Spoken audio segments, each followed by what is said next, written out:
Hello and welcome once again to NIWFA Lockdown, the show which goes behind the scenes with clubs from across the NIWFA leagues to see how they are handling the current lockdown situation. Our featured guests this week are the ladies of Larne, who were on a roll pre-COVID-19 with consecutive promotions. So let's hear them chat about that and more with Colin. 4-2 winners for Larne Ladies.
So there we are, Larne Ladies Football Club, hoping to get the season started. Unfortunately, it hasn't happened, as we all know. So we're going to start off tonight by talking to first team captain, Catherine Halbert. Catherine, good evening. Welcome to Lockdown. How are you, Colin? And how are you finding things? Obviously, I guess you're frustrated like the rest of us that there's no football to be played. Yeah, it's definitely frustrating because we had a good pre-season going there, a few good sessions, a lot of new players on the team. So we were actually really excited for the season to come on. Yeah, the last two seasons have been two consecutive promotions for Larne Ladies, which has been great. Obviously, this is a new challenge, but once again, even more frustrating probably that you can't get a chance at the challenge. Well, that's it. We've just been working about stepping up, moving up the leagues. That's our focus. That's our game plan. So we're really focused in playing a few teams that we haven't had the chance to play yet. It was a good point for this season. And we were going out to win games. That was the plan. Yeah, it's very, very frustrating. What about yourself personally? Have you been working at all during the lockdown? Have you been off work, or what's your situation? No, I've been working. I had a bit of office work I was supposed to do, so I was working from home for a bit. Then we were furloughed, and then I've been working now for the past probably 3-4 weeks from home. Is that bookmakers you're working? Is that right? Yeah, so I just took on a new position the week before lockdown. So I'm actually covering Dublin through to Wexford. Just on a personal level, somebody whispers into my ears that you're known as the chocolate woman at Larne. You're going to tell us a little bit about that. Are you the one who always gets injured every time somebody goes anywhere near you? Is that the idea? Well, we've a few in the team now that I think's kind of close in the running, Georgia being one of them. Right. But unfortunately, I just came out on top with the worst breaks and tears since joining again back in 2018. So every season I've had something. So I had my ACL, then I broke my ribs, and then I done my wrist in a game last season. So and I had concussion a game as well. And you still keep playing. That's dedication.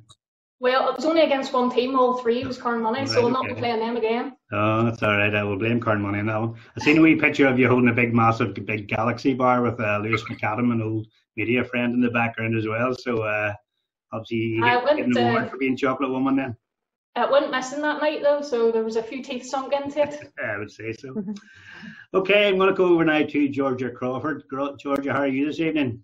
Yeah, I'm all good. Good. Last season, from your viewpoint, very, very frustrating. I remember in the first season that the Larne came into the league, you were the top scorer, you were hitting goals for fun, key player, and then obviously pre-season, was it a leg break or something you suffered and you missed the whole season? Yeah, I broke my tibia in the first game of pre-season it was. Right. Against Carnmoney again, so we'll put all the blame on them. So Carnmoney must have something in for you guys. Yeah, It must be so frustrating, Ed, even from your viewpoint. You've had to sit out the whole of last season. You've obviously recovered. You're raring to go again. All of a sudden, can't go anywhere. Yeah, the pre-season this year we were flying, really good training sessions and stuff, and then all this happened. So we're a bit knocked back, but from next season we'll go on again. Go on again, and there might still be some of this season maybe later on. We just play it by ear, but it's not looking too good at the moment, I have to say.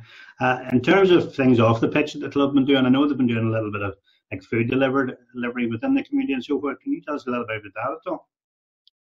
Yeah, so within the club they've been like giving out meals to elderly people. Okay. So there was a day a few of us went along and just delivered meals to people around our community. And it's great to see everybody just coming together. Yeah, it's a very, very good initiative, and really well done to everybody at Larne Ladies for getting involved in that.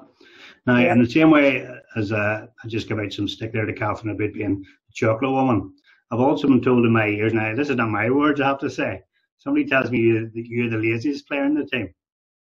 Yeah, I'm definitely not going to deny that. I thought you scored all these goals, you'd been all over the place.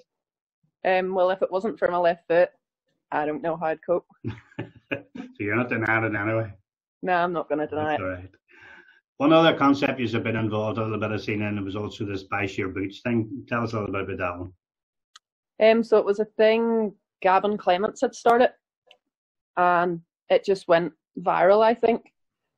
So all the girls from the youth team to the men's team right up, we were all out on a Thursday night bashing our boots for the NHS and essential workers, and everybody was involved in it, and it was brilliant.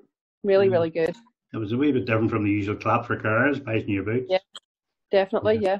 Okay. Listen, what we're going to do now, we're going to take a short break, and we're actually going to have a quick look at the video that you guys produced for the Buy Your Boots sort of a challenge, so to speak. So we'll have a quick look at that, and we'll come back to you to speak to you the other side of this break.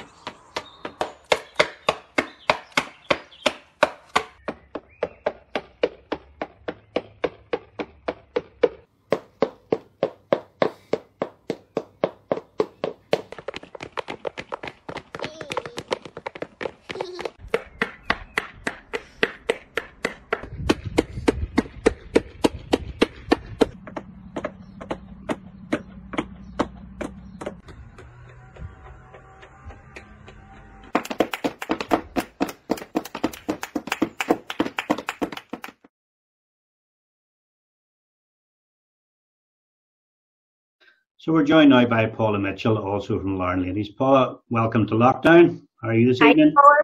How are you? I'm all right. I'm surviving like the rest of us. We're all getting through and hopefully starting to see the signs of some sort of return to normality, as we all are, I think. In terms of Larne Ladies, I understand you're captain of the Olympic team, which was only formed last season. So tell us a little bit about that.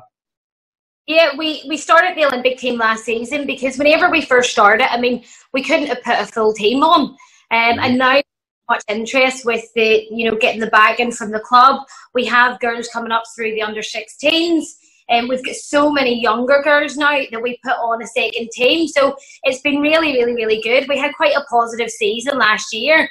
I mean, we finished third, but it was pretty tight between us and Ballymena, which for our first year and having a lot of younger players coming up playing for us was really good. Yeah. You mentioned there about the support from the club, and I think it's obviously well documented how well, obviously, the investment of Kenny Bruce and so forth has transformed the whole club of Larne, to be honest, not just the men's team, but obviously the women's as well. How important is that support from within the club? Oh, absolutely. It speaks volumes on how much the club is behind the girls. And the support they've given us is second to none, and the fact that we do have this extra team now, it's definitely great. It's great for the town. It's great for women's football in the town, because before you wouldn't have had that. You'd have just about had enough for a first team, never mind having two teams, so it's great. Yeah. You mentioned there about last season. That was a very good season for a debut season for Larne, because you say third in the league. We're pushing Ballymena all the way for that second place and a cup final position, so a very, very good first season. Yeah, absolutely. Was so proud of everybody involved. And like I say, you know, there was weeks where it was touch and go and you were kind of trying to scrabble to get players together for it. But all the girls that played on the team, they all worked hard, dug deep, and really done the team proud. Yeah, you should be very, very proud of what they've achieved. I understand that, once again, WeWor's my background. I'm hearing from different sources. You like a bit of a tackle. I'm afraid. I understand you're not afraid to put the boot in. True. That's why I'm retiring soon. Don't tell me you're picking up injuries, are you? Yeah, well, that's it. You know, pushing on an age a wee bit, they just don't bounce back like you used to be able to. Tell me about it. I know all about it. That's why I retired a long time ago, to be honest, you know. I understand you've played in multiple positions as well for the team, and even one game you ended up running the nets. My debut in nets. It was good. It wasn't too bad. I saved a penalty. Oh, right, okay. Who was that against? Tell us about this penalty save. Come on. Oh, it was brilliant. Have you seen the video of it? No. There is a video? Yeah. There might be a video flying about of it. You see, I thought you were going to tell us that you died from one end of right in the middle of the goal, right to the goal post, and saved it right in the corner of the net. Yeah. There's no video. I had no proof either way of that, you know. Jersey did it. That's exactly Shiz. Another thing you've been involved with there, Paula, is the Be Kind sort of thing. I know the club is a mental sort of health awareness week. Tell us a wee bit about what you've been doing as a club in terms of that side of it. Well, actually, it was Catherine that organised that. She wanted to do something to try and kind of promote the mental health awareness, and especially with everything that's going on at the minute, and people, I understand, are on lockdown and are cut off. Some are cut off from the outside world. So it was kind of a thing to keep everybody in touch and together, and put there, and like everybody, they worked well in it. I think, Catherine, how many miles was it you wanted to do at the start? She wanted everybody to do. Yeah, the sort of thinking was if we got 30 girls to do 10 miles, and we'd get the 300 miles. But in fact, we got over 500 miles as a team, as a group. Not going to say it was easy. There were some nights there where you could have sat down and not went for your run. But I think it was a good boost for so maybe some of the girls, no season, taking it easy and relaxing. It was kind of a good push to try and get out there and get a bit of focus going on fitness again. Were you raising funds to it, or was it just really purely on a fitness basis? It was just awareness for Mental Health Week. That was the main aim. You know, 'cause mental health, if you're active, is one of the key points on it as well. So we tied that in. We actually worked well with the media team. Shout out to Dean there for that there. And he put up a theme every single day. So whether it be, we all done zero suicide awareness course as well. So we got a good lot of the girls getting that. So we done our knowledge. We got all our tracking of our miles. We had a bit of banter with the girls, and so like I said, we got over the 500 miles at the end and created a bit of awareness. Yeah, that's really, really good. It's been very encouraging from my viewpoint to listen to all the different clubs, to be honest, across the league, and the sort of things they've been involved with. So it's a really, really positive cause. We're going to conclude tonight's show by watching a bit of the video that the media team at Larne FC have put together in terms of that mental health awareness week, which is really, really encouraging. So I'll let the viewers have a look at that. But in the meantime, I just want to say thank you very, very much to all of you, all three of you, for coming in to talk to me this evening. We'll let you go back into the summer weather and enjoy what's left of the sunshine there this evening. But thank you very much, and hopefully this season we'll get to see you again. But if not, we'll definitely keep in touch at the start of next year. Thanks very much, girls. Thanks, Colin. Thank you. Bye.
after each other, check in on each other. It's okay not to be okay. It's okay to be less than perfect. It's okay to make mistakes. It's okay to be yourself. Just being you is enough. It's okay to have bad days, and it's also okay to ask for help. You're not alone. Be kind to others. Together we are stronger.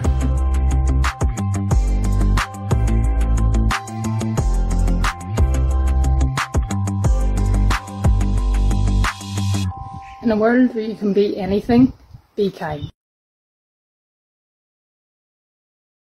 So that concludes this week's episode of our show. Thank you so much to Larne Ladies for being our special guest this week. If you'd like your club to feature in a future episode of this show, please don't hesitate to get in touch with us by emailing 1880video@gmail.com or by simply messaging us through our Facebook page. In the meantime, thank you so much for watching, and we look forward to seeing you all again soon. So for now, stay safe and enjoy the weather. Bye.